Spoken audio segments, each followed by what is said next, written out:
So it's been a couple of months now since I deployed the website for my recently released course to production.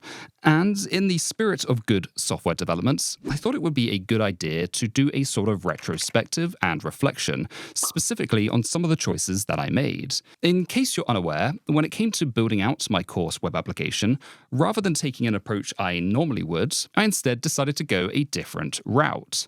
Vibe coding. Wait, I'm just kidding. Please don't leave. I actually haven't used AI for any of the code on my website. Instead, any and all bugs that you might find are due to my own incompetence. Will you excuse me, please? In any case, rather than using my typical go-to stack, which is normally something like React or Next.js on the front end, and building out a back-end API using a language like Go, I instead decided to simplify and create it as a pure Go monolith, making use of technologies such as Temple, HTMX, and Alpine.JS, all three of which are renowned for their simplicity, at least when it comes to more simple applications. But what about when it comes to more complex ones? Well, it ended up being a bit of a mixed bag. So in this video, let's take a look at some of the bigger decisions I made, not only when it came to my application stack, but also some other third-party integrations as well, looking at what I like, what I dislike, and what I plan to change. To begin, let's start with the foundation of my tech stack, Go.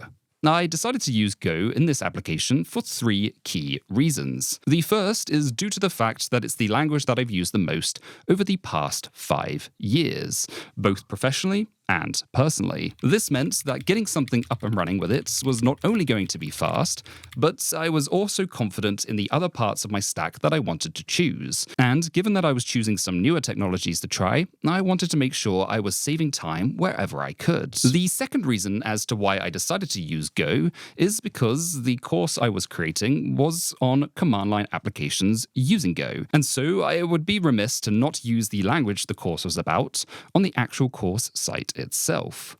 However, the third and major reason as to why I decided to use Go was due to a commitment I had made to myself midway through 2024. This commitment was to use a single language for an entire year whenever it was possible to do so, in an attempt to reduce decision fatigue. The single language that I had decided to use was Go, and given that building the course website itself fell within the 1-year timeframe, then I was on a bound to build my web application using it. And so I did. And for the most part, it's been pretty great, bringing about a huge number of benefits. For starters, one thing that both I and my wallet have appreciated is the fact that Go is incredibly efficient when it comes to memory usage. In the case of my course application, which is a decent size, the application itself uses less than 50 megabytes for a single instance. This means in order to run 3 instances providing high availability, I'm sitting at around 150 megabytes in total. For reference, I built a quick Next.js version of my front end just to test against, and upon deploying it, I noticed it was using around 350 megabytes in total. That's 7 times more than a single Go instance. This is not only great for reducing your app's total footprint, but it also helps when it comes to reducing your application's operating expenses.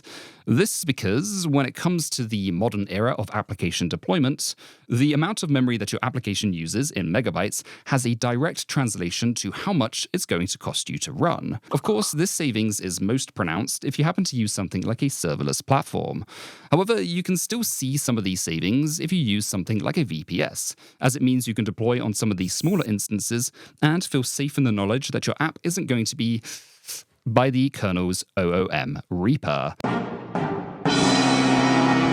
In addition to having great performance, one other thing that I really like Go for is the fact that it has some of the best integrations out there. These include many third-party services, some of which I've used in my own stack, but also some of the more dedicated tooling, one of which, to this day, is perhaps the biggest time saver I've ever encountered for any Go web application, SQLc, which is what I use to integrate my application with my data layer, Postgres, by the way. I've done a whole video on SQLc already.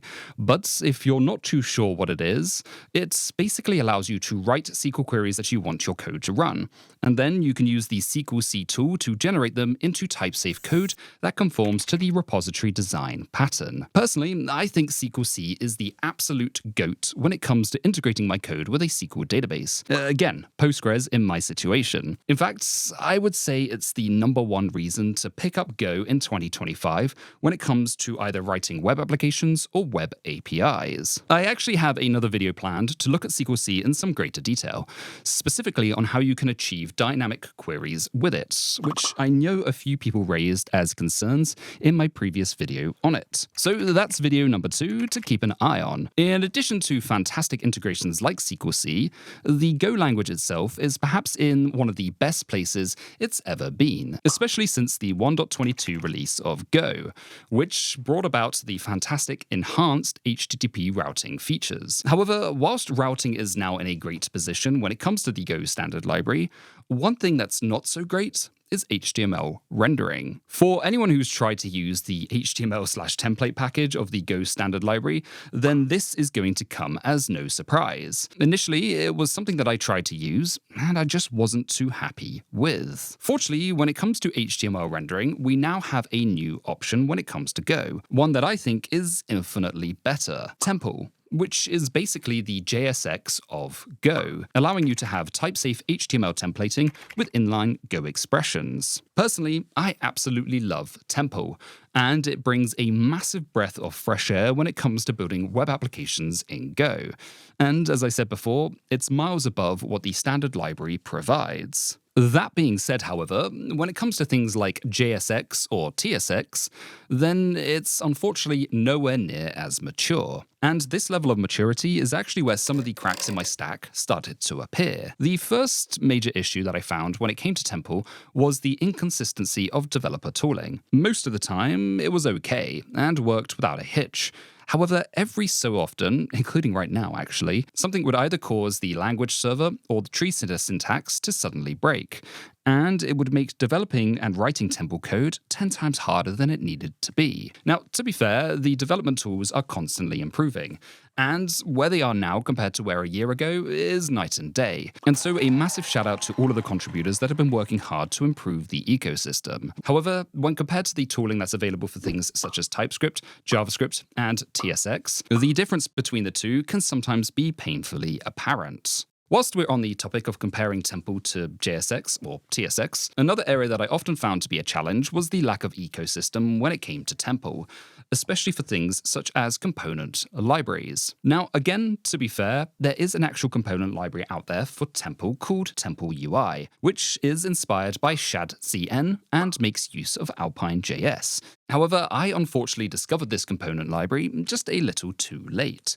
and ended up implementing most of the components that I needed on my course application myself. And I did a pretty bad job at it, partly because I don't really love how components and props are handled in Temple, but mainly because I'm just so inexperienced as to building applications with it. If I started again from scratch, then I would probably do a better job, but it was definitely an area that I knew I was lacking. Now, it's not all bad news when it comes to Temple, and as I mentioned, I really do think it's miles above what the standard library provides. Not only is it both easier to write and to actually use inside of your HTTP handlers, but it also has a few advanced features that I want to make some videos on, such as HTTP streaming, live reloading, and suspense. Perhaps the biggest benefit of Temple, however, is that it integrates really well with other areas of my tech stack, with great support for Tailwind CSS, which is what I was using for styling, but also with dedicated functions for being able to transpile Go types into JavaScript objects, which is great when working with things like Alpine.JS, which is what I'm using for client-side interactivity. I've done a whole video recently on Alpine.JS, but if you haven't watched that, then Alpine is basically a very simple front-end framework that allows you to add interactivity and create components all through the use of HTML attributes. This is yet another part of my tech stack that I absolutely love, and has completely changed the game for me when it comes to building web applications. This is because it makes it stupidly easy to add simple interactions, such as opening and closing menus, collapsing accordion buttons, or even just displaying a simple modal. Not only is is Alpine.JS great for simple tasks, however, it can also be used for more complex components. In fact, the entire quiz components that I have inside of my course platform, I built using Alpine.JS. And whilst there were some bugs initially, it was still pretty achievable to do so. That being said, however, I do think when it comes to more complex components, this is where Alpine starts to lose its appeal. This is because Alpine excels at being inline to the HTML element where its interactivity defined, in something known as locality of behavior. However, when it comes to more complex components, writing these JavaScript expressions in the HTML attributes is basically unmanageable. Fortunately, Alpine does allow you to define components inside of a TypeScript or JavaScript-like function. Then you can just reference this Alpine data type inside of the xData attribute. Whilst this works, it does remove the main benefit of using Alpine.JS in the first place, which is keeping the code local to where the behavior applies. Therefore, when it comes to more complex components, I actually think React and Vue have a much better approach. So when it comes to Alpine.JS, it's a bit of a mixed bag. Whilst it's really great when it comes to simple components and simple interactivity, once you start getting into more complex components with custom logic, then it becomes more difficult. That being said, however, one of the things that is fantastic about Alpine.JS is its plugin system, which allowed me to have a collapsible accordion-style elements in my side menu, and also made it incredibly simple to be able to persist state in my user's local storage, for things such as selecting which subtitle track they wanted to use. There's also another interesting plugin that Alpine provides that I'll talk about a little bit more later on. One thing that I really like about Alpine, however, is that it defines a clear separation of client-side code and server-side rendering. And whilst there are a couple of times that it can be a little unclear which approach to take, such as looping on either the temple expression or looping using Alpine, most of the time this separation felt really easy to understand. This contrasts to another client-side framework that I used in my tech stack. Sorry, not a framework, but a library. HTMX. Judging by other YouTubers that my audience watches, then you've likely heard of HTMX already. But if you haven't, it's basically a front-end framework similar to Alpine.JS.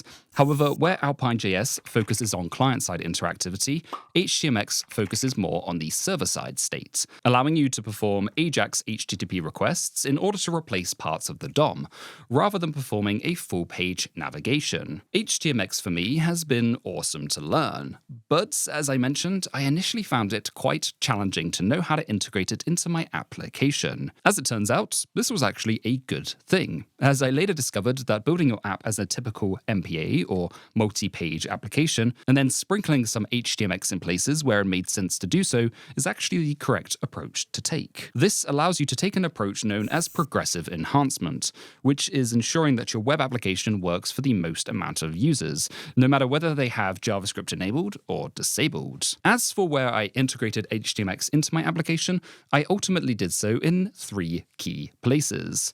The first was for any forms that appeared on my web application itself, such as when submitting feedback about a lesson, either in the form of a star rating or a message, or when submitting a support request. The second place that I integrated HTMX was for navigating between the lessons themselves once you're into the actual course learn page. However, in this situation, I actually encountered a couple of issues when initially implementing this, specifically around multiple instances of my video player playing at once, with one of them being in the background.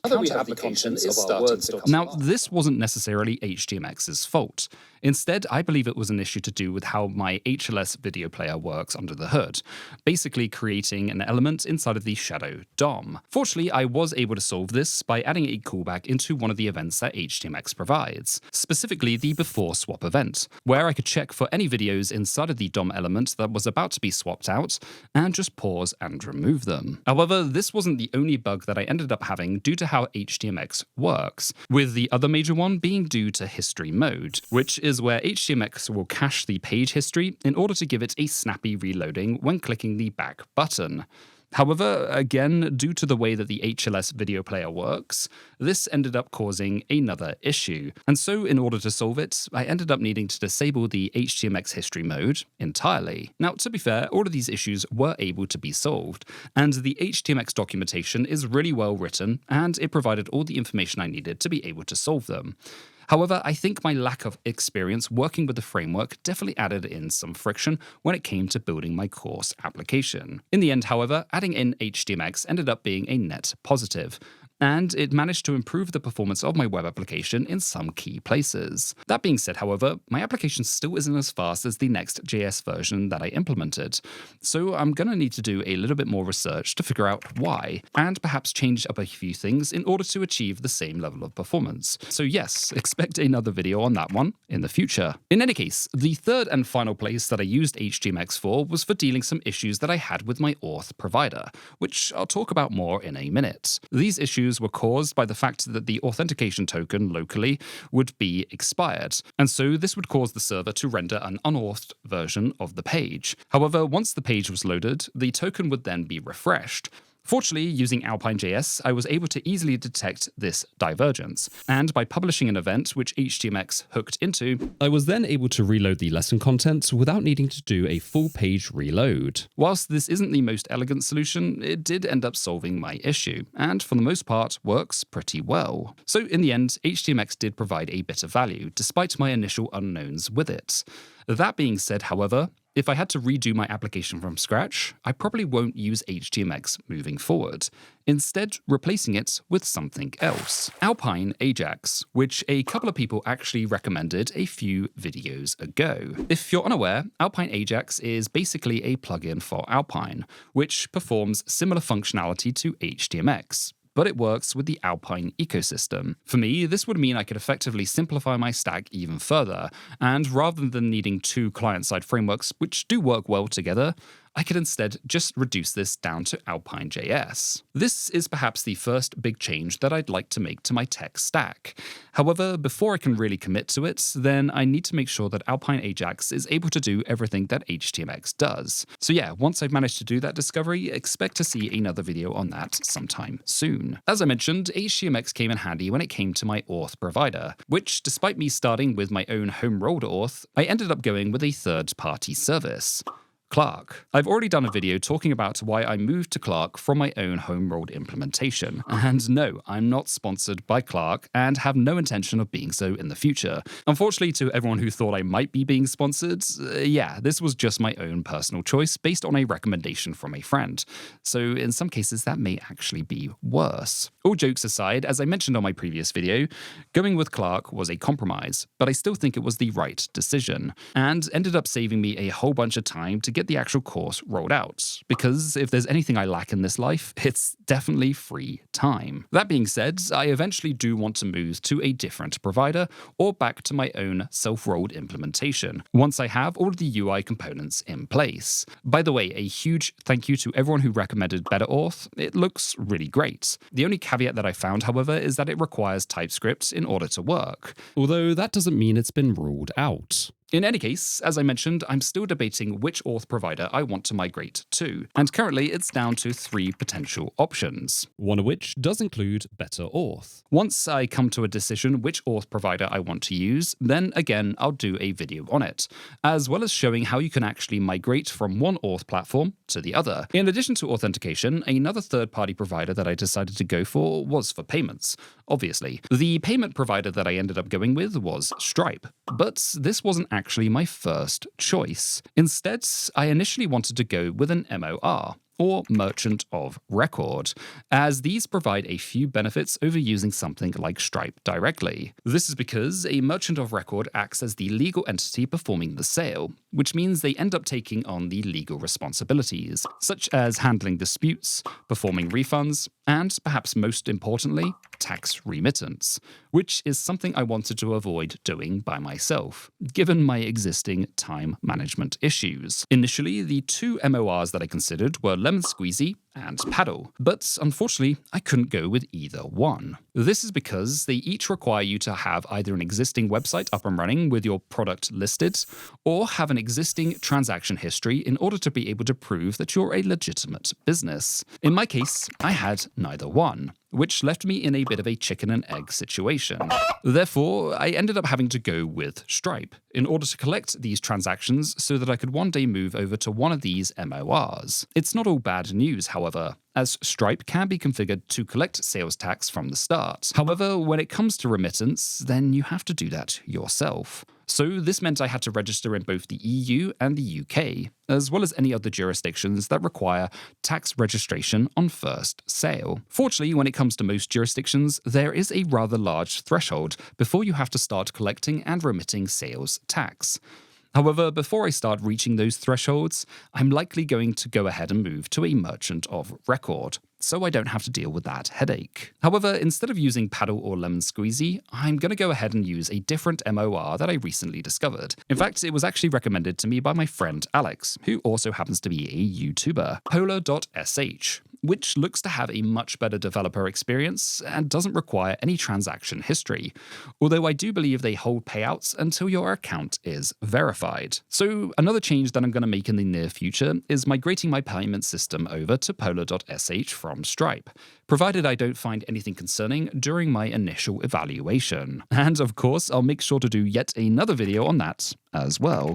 I wonder what the counter is up to at this point. In the time since filming this video, Stripe actually announced their own managed payments feature, which is basically their own MOR. So I've actually gone ahead and applied to be part of that program, and so maybe I'll end up sticking with Stripe after all. In any case, the last two providers that I want to talk about when it comes to my integrations are both for mailing and for analytics. When it comes to emails, I ended up going with MailerLite for marketing emails and Mailgun for transactional ones. This is because it's always a good practice to separate both marketing and transactional, in my opinion, mainly because you don't want people unsubscribing from any important emails that you need to send. When it comes to each provider, however, I ended up having a different experience with each one. MailerLite, in my opinion, is fantastic to work with. I find it's both affordable and it has a good user experience when it comes to both creating and sending email marketing campaigns, as well as being able to register users for certain different segments that you want them to fall under. It also integrates really well when it comes to Go. Mailgun, on the other hand, is a bit of a different story. Whilst it does have a really good developer experience and is really easy to use, it's just a little bit expensive for my own personal needs. Whilst it does have a free tier, unfortunately, given that I do have bursts of signups, I can sometimes exceed the 100 emails per day, and so I'm currently paying $15 a month in order to be able to handle busier traffic. Whilst $15 a month doesn't sound like a lot, it's actually one of the more expensive pieces of my infrastructure stack. In fact, my current solution for hosting and serving video comes to less than $5 a month. So personally, it feels kind of crazy to be spending 3 times more than that on transactional emails. Therefore, probably the first change I'm definitely going to make is to migrate away to something more cost-effective, which is most likely going to be AWS Simple Email Service, i.e. SES, or another platform if I happen to find one that is both more affordable and still developer-friendly. One thing I won't be changing in the near future, however, is my analytics platform. Well, actually, platforms, because in my case, I'm again using 2, Mixpanel and PostHog. As for why I'm using 2 analytics providers, well, the short story of it all is the fact that I'm still evaluating which one I like the most. And given that both of them are still on the free tier, I felt like I may as well just use both until I make a decision on which one I want to use. But this way, I don't have to worry about any data migration in the future. So I went about setting up a simple abstraction to publish events to both, which was incredibly trivial to do so. In any case, that wraps up a quick overview of everything that I like, dislike, and plan to change when it comes to my current tech stack. Well, almost. There's actually a few more things to talk about, such as secrets management, infrastructure, and what front-end framework I want to move to in the long term, in order to be able to support more interactive courses, where you can actually operate inside of a live developer environment. However, those are going to be both topics and videos for another time. In conclusion, I really like the stack that I've chosen, and I think it's one of the more enjoyable tech stacks when it comes to creating web applications, especially those that are a little bit more simple. However, when it comes to more complex applications, then I don't think it's going to be the best. In Instead, it's probably worthwhile settling on a more dedicated front-end framework in order to be able to tap into both the ecosystem that's provided, as well as also being able to use some of the better developer tooling. Additionally, whilst this stack works well for a solo developer, or if you fancy, solopreneur, the biggest concern I really have with it is how niche it actually is, especially if I plan on hiring somebody else in the future to add any features into my application for me. But who knows? Maybe that's not going to be an issue if we all end up vibe coding. However, yet again, that's going to be yet another video for yet another time.